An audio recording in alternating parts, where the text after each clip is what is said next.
All right, at 5, I was talking with Dana. On the other side of the weekend, we have a lot to look forward to. Yes. We got a little bumpy ride. You just got to get there. That's right.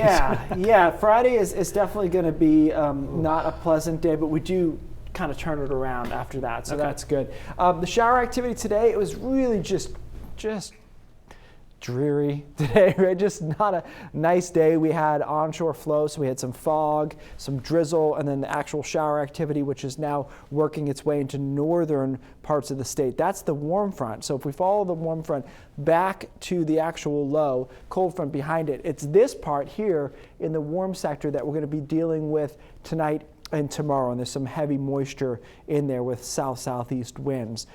I do think that tonight, the first half of the evening, isn't necessarily all that rainy. There is still that onshore flow, the fog, and the drizzle, but just a couple of showers in between. And it's not until early tomorrow morning that the heavier rain moves in.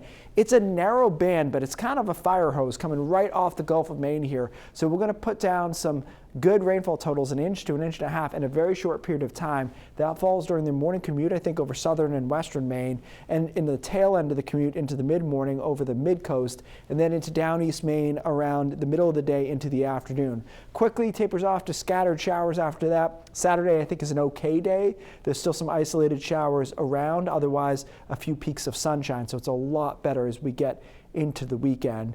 In addition to the rain, we will see some strong wind gusts out of the south-southeast. I think 40 miles an hour is the highest gust we'll have over southern Maine, but there could be some gusts up to 50 miles an hour over down east Maine. That's why the National Weather Service has issued a wind advisory here for Washington, Hancock, and Penobscot counties, just because that's where we're likely to see the heaviest wind gusts. Although I don't think we'll see a ton of power outages.